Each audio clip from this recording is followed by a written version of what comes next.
I've been at the top there before coming down. But then I just want to tell my listeners that the devil don't give anything for free. I went to good schools, Datius Preparatory. From there, I went to Kwabutwe. I am from Kwabutwe. I went to Achimota School. From Achimota College, sixth form, I went to the Institute of Journalism. But then, the journalism was not really paying. I was working with the BBC. It was not paying like today. Yeah, though it was a satisfactory job. But then, my lifestyle was so big, I wanted to impress. So, I started dealing in drugs. My first one that I took was India hemp, and that one was for somebody, and I was a carrier. I made $4,000, and then my second trip, I made $8,000. And I said, look, come on, let me do it by my own. I went about 4 trips with India hemp, and I realized that we was Your trip to where? I made a trip to Italy. I made a trip to Switzerland. I made a trip to United States. Yeah. And then after that, I started dealing with cocaine. And with the cocaine, I was a big boy. As at 1982, December, I was controlling $162,000. I'd made bare sheet of dollars at the Ringway Hotel, which is now a bank opposite bus stop. And I had a lot of hangers on. I don't take taxi because I felt taking a taxi is a humiliation. I change cars every 2 months. From Jaguar XJS1, I brought Lincoln Continental. The only car I've never brought down here was a Bentley and then a Rolls Royce. But then I was busted in 1984 March, and it was one of the biggest catch of cocaine from the continent of Africa. That is 142 tons. Yes, I was busted, and then I made a little bit of time because my passport shows that I was younger. But then if you see me with my gray hair, you think I'm 75 or 80. Yes, because after I left jail and then came back, I lost all my friends.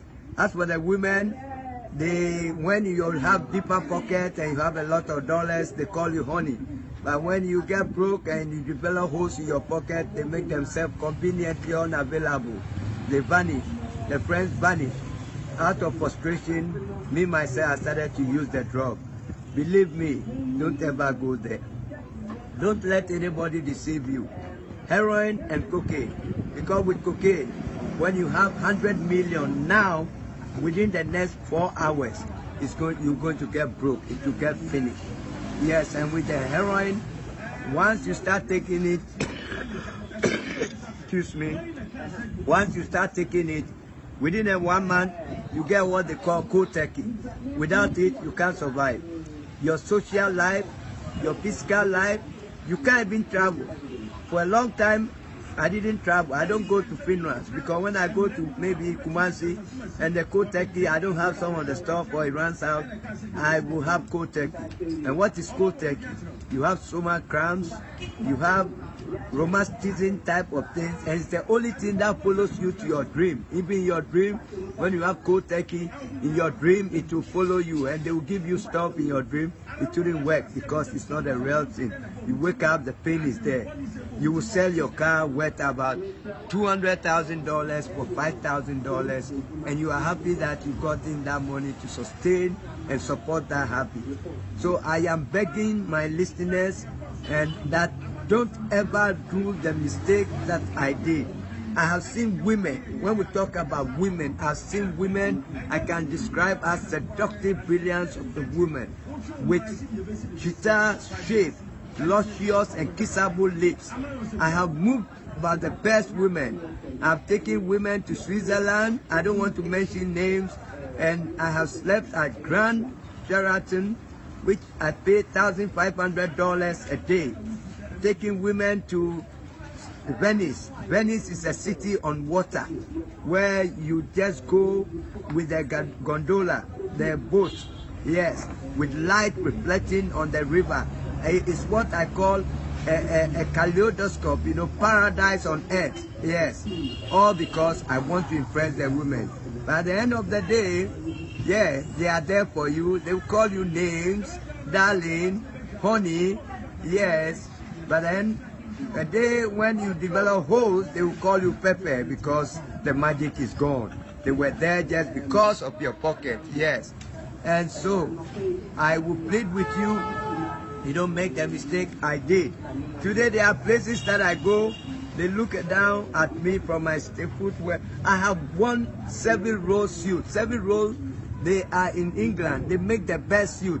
Not the kind of suit people wear like carpenters show them. These are suits made by Italian tailors, and when they sew one part, they patch it up. Yes, you wear it and you see that, yes, you wear a suit, yes. And those days when you put up a shoe, I'm talking about calf leather, ear cardine, yes. We didn't have China where people go and bring that kind of stuff. I wear rollers, date chronograph, automatic self-rewinding people. Yes, I bought for my girlfriend Cartier 18 carats studded with green emeralds. Green emerald is the highest form of diamonds. Yes. But today when I see the women, they tell me, hey, Jeff, is that you? They give me a gift of $50. Pride plays a backseat to desperation. You may say that, well, you have flexed these women before, you have taken them. I've never flown on Zongo on an aircraft before, not even Ghana Airways. I go with Switzerland, I go with Panam, and always business class, yes. I fly from Britain, that is London to New York with Concorde.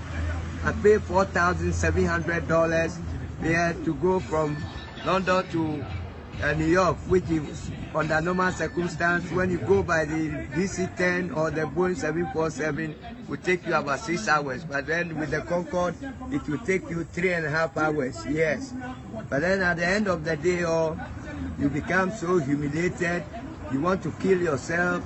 I've tried killing myself 2 times. It didn't work. Yes, I drove a car into a tree at a slowdown. It never worked. And then the second time I took Valium. And the Valium I took 10 milligrams. I took about 20. But that day I woke up even earlier than I normally get out of bed. I said, well, stop fighting God. And at that time, I saw people who go to church like they don't have what it takes. That is why they go and hide in church, because I thought I was too smart. One time I told a guy, I'll feed you for the rest of your life. You can't compare yourself to me. God forgive me. When I see this guy today, he said, Charlie, take. He give me pittances, yes. And so I'm such an emotional and sentimental person that when people despise me, I feel so bad. The other day, I went to a church. Somebody invited me. When I walk into the church, what the pastor said, the head pastor who has given himself titles, Bishop, International, who brought this? Who is this man? Some kind of souls you can win. And I just felt so humiliated. I walk out of the church. Yes, but then, yeah, well, life is about what you make it. I wanted to be rich. I became rich, fabulously rich. But then, what use will it make when you are young and you are rich, and then getting to your 60s, you look like an AIDS patient, or you look like about 75 years, people despising you? No, no, no. It is better that you go through the meal, you struggle through the meal, and then at the end of the day, when you are getting older, yes, then you make it. Because there's a saying that the victor needs give no explanation, but the majority do not look out for circumstantial details, but for the successful and unsuccessful outcome. Almost without exception, people will pretend like they love you, but it is articulating a minor motive against an inarticulate major motive. They want your pocket. They want to chop you. And when they chop you and the magic is gone, they say bye-bye. And the kind of things they say about you, yeah, you hear it and you just want to take your life. But then, at the end of the day, I thank God that I'm alive. I still get these suicidal tendencies. once in a while, but then I really want to impart this free advice to you. If you take it, it's going to help you, because the worst thing that can happen to you is not broken heart. It's when you get hooked to drugs. You feel so bad, yes, and you are hooked, yes, slave. You are a slave to it, and people will despise you. Your family will get humiliated. Somebody go to your sister to buy things in the shop and say, hey, I saw that your brother, the mad person. Come to think of it, do I sound like a mad person? But this is what drugs, and to quit it was not easy. And after quitting it, people will see you that once a thief, always a thief. Once a drug addict, always a drug addict. Yes. So I will appeal that when people are able to kick the habit, society should not neglect them, because when you start neglecting people, they say, well, after all, the world is neglecting me, even church is neglecting me. Yes, I'm not calling for sympathy, but it makes you go back and do the things you were doing. You say that, oh, I don't care, it's all my relative.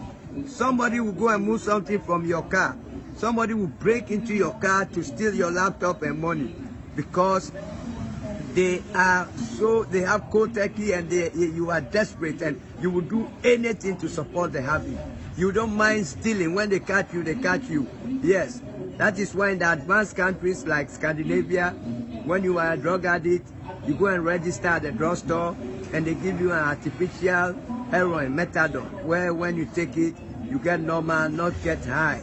But here we don't have that facilities. They take you to mental hospital, they give you Lagati, yes, and when they give you Lagati instead of methadone, you become so stiff, and you become like, as Accra people say, bulu bulu. Your nerves become so stiff, yes, and before you realize, you get from bad to worse. Yes, I really don't want to know. But then, if you have somebody, a relative or a friend going to drugs, or you intend to go to a drug, my friend, you are going to end up to be the most miserable person in the world. I can vote for it, because I've been a drug addict for 26 years.